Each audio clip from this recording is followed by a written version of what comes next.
Larry, as a businessman, are you encountering the red tape? Sure. Well, I said sure, and I didn't mean to do that. I've heard that the red tape exists. Last year, the mayor put together some small business forums, and intentionally, I think there were 5 of them around the city. And the mayor has got a really nice relationship with small business people. And we'd go, and he invited us, kind of his own small business group, to go with him. And he'd go to various neighborhoods and he'd ask them, what can we do for you? What kind of problems are you having out there? And it was extremely well received. And we found some problems that could just, they were just, Mike Bunny fixed them within 20 or 30 minutes. What I'd like to see happen is the mayor start those again. And in our group, we have a little group we call the SPOT group, Small Privately Owned Think Tank. And we'd love to be a part of that, where the mayor gets aggressive, goes and visits with small business people in their neighborhoods, and let's find out what's going on with them. On the permitting, when I was on the Economic Development Commission, I kind of came into that with an attitude. I thought those were the bad guys, and that I was going to be in there to right the ship and to attack the bad guys and win the battles. And what I found was a group of individuals who really wanted to help make the system better. And that surprised me. It kind of took me back, to be honest with you. Even to the point where in my manufacturing business, I'm trying to learn what's called lean in manufacturing. Well, the permitting department for the city of Tulsa, if you can believe this, tried to do the same thing. What can we do to make our processes better, and so that we are more customer friendly to the city of Tulsa? I bring that up to say that what we've got in City Hall, and it's probably in the right thing to say, but we've got some people that really want to work with the business people. Sometimes their hands are tied because of code or because of various rules or regulations. I don't know, but they want to. If we can somehow work with them more effectively. For example, now as a small business guy, I have found that it's real easy to find somebody to say no. You know, when I come up and I challenge an engineer with a problem, first thing he's going to say is no. I don't know why that happens, but no is an easy thing to say. What if we did something really crazy? Like last year, for example, Dr. Dean Van Treese took a group of us on the EDC to North Tulsa. And I didn't know what to expect, but we drove around and he showed us some property.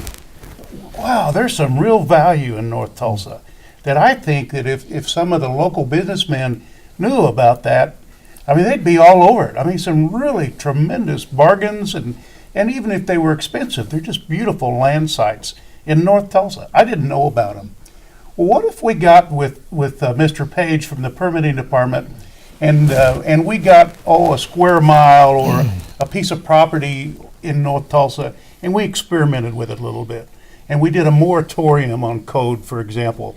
And we invited a couple of builders to build something, and we won't bother you. We're just going to enable you to build something here, and it's up to you to make sure it's code specific, that you stay within the law.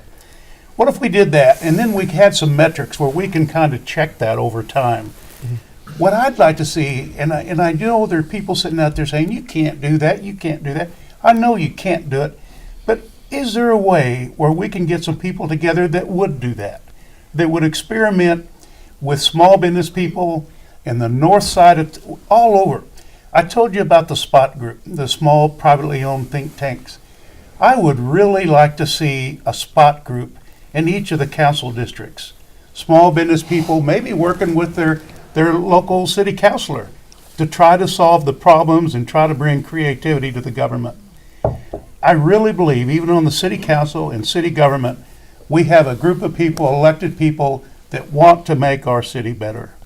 And I would just encourage all of our city people to act with small business, to ask us our opinions, to involve us in the process. There is no group of people that are more creative, more positive thinking, more entrepreneur than the small business people in Tulsa, and we're ready to go to work. We have less than 10 minutes left, so we probably have time for another round of questioning if we limit our follow-ups. John Stankiewicz from the Tulsa World, you're up next. Okay. Well, with that time limit, I'll try not to make this question too rambling, but bear with me. As far as river development goes, a few years ago we had a proposal for something called the channels that would have been very ambitious, would have built islands in the river and created retail and office and apartments and a solar dome and a lot of very interesting things that never really gained traction.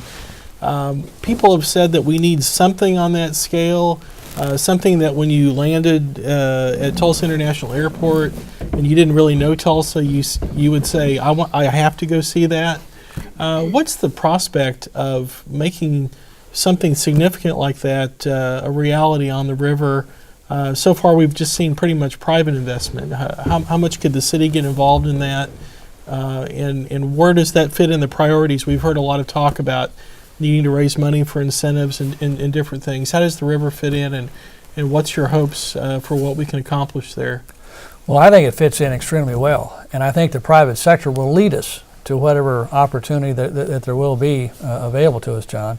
What we can do is we provide the opportunity. City of Tulsa owns a lot of land at what's called the 23rd and Jackson site. We own about 100 acres approximately. We're in the process of putting an RFP together that Mike Money is very, very involved with, and it will be presented to whomever would be interested in giving the City of Tulsa and the River Parks Authority, we have several partners in this whole thing, a series of proposals about what they think that their imagination and their out-of-the-box thinking could provide to the City of Tulsa in order to make that land be utilized very successfully. It, to me, is one of the most great opportunities that the private sector has in order to really come up with some out-of-the-box, very smart, forward-thinking ideas. The view that if anybody stops over there by the cement plant and looks over their shoulder to the northeast and sees the downtown area on the other side of the river, it's a terrific view. And the advantage that all of that land has to have access to that view, possibly tie it to the downtown area, possibly tie it to the north side through whatever means. But the private sector, they're the ones who are going to lead us to that. The ideas that were presented several years ago with the islands in the middle of the river and the solar and all this, that was all private idea, private sector generated. It might not have been successful, but it sure got everybody thinking about it, didn't it? And that was to me the real opportunity that John Kelly Warren and his group brought to the table. They said, let's really think about something very, very far-ranging. And boy, they did. And they got everybody talking about it. Didn't work, but it brought George Kaiser to the table, who said, I'll contribute $100 million plus to this deal if it does pass, if the City of Tulsa passes on it. Didn't pass, unfortunately.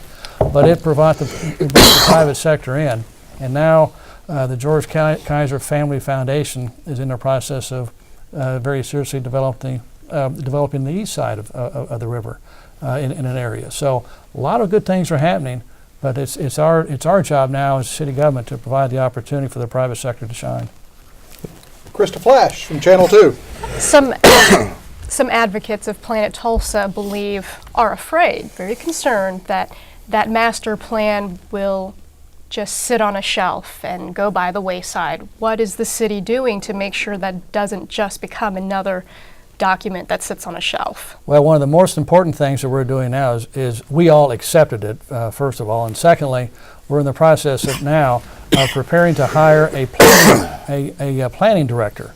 That person's main job is to implement Planet Tulsa, as well as to integrate all the planning that the city has done, which would include all of those plans that are put on the shelves by past groups and administrations never to be used, which is a huge waste of taxpayer money. Planning director will be given the job of looking at all those plans, integrating them, doing things such as whatever infrastructure needs we have right now, making sure that we don't come back and rebuild something that we just fixed 2 months ago. All these different kind of things, but the Planet Tulsa, that is the immediate concern is implementation of that very, very significant plan. When will that planning director be hired? The job description has been created. The word is out now. We have to go through a process from the inside of City Tulsa to see if anybody's interested in the job and evaluating that. And if that decision is not made, then we go outside. But it's going on right now. I think we'll have a person in place this spring. Marshall Stewart from KWGS. Mayor and Mike, a lot of things going on downtown Tulsa right now. What about grocery stores and things like that? Mike? Well, we are actively recruiting grocery stores to downtown. As a matter of fact, Mayor sent a letter to a grocery store operator this week encouraging him to consider downtown Tulsa. One of the things we've been asked to do is consider angle parking for downtown.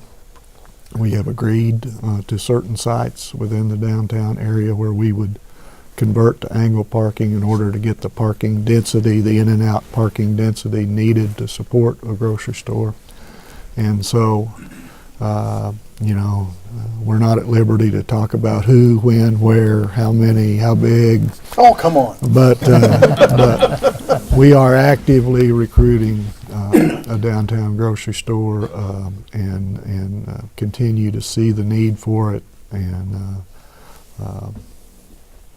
I hope that answers your question. You think is it going to happen anytime soon? I think it will. I think yet this year you'll see an announcement for a downtown grocery store. We have time for one last question, and it comes from our studio audience. And I would like to hear from all of you on this. What do you see 10 years in the future downtown looking like? We'll start with you, Mayor. Oh boy, I see a very, very positive climate of people living, families living in the downtown area. We're already seeing the beginning of that process. I see the city of Tulsa, the downtown community expanding, tying in with the river, tying in with the neighborhoods west of the downtown area, but certainly including the near north side of the downtown area, OSU Tulsa. We have so much vacant land right there, just on the immediate north side of 244, that is going to be utilized at some point. So a lot of infrastructure, a lot of improvement, a lot of building, and a very, very positive economic development climate that we're going to be very proud of. Mike Bunny. A lot of our Art Deco buildings downtown are really gorgeous buildings, but the floor plates and the way they were constructed back in the day don't lend themselves to open kind of Class A office environments now. And so I see a lot of those buildings being converted to other uses, as we're already starting to see. To go along with that, we got to get busy and help with some more parking, and we have to take a more 24/7, 365 approach to parking in downtown and downtown in general, because when people live here, they live here all the time, not just 8 to 5. So 10 years, I hope downtown is a 24/7, 365 operation that is really different than we've seen in a long, long time. Quickly, Bob Sullivan, Larry Mocha. 10 seconds. I see that the youth is the key to downtown. Get them down here to live. I see the real tipping point is a significant river project. I see 10 years from now when I'll be 75 years old coming down and see my grandkids down here. Larry Mocha. Thanks to the people that had the foresight to be able to design what we've got now. It's amazing. It's incredible. I'm surprised, but I'm just a big fan of downtown. So thank you for those leaders in Vision 2025. Well, we are out of time. To our panelists, thank you so much for your candor.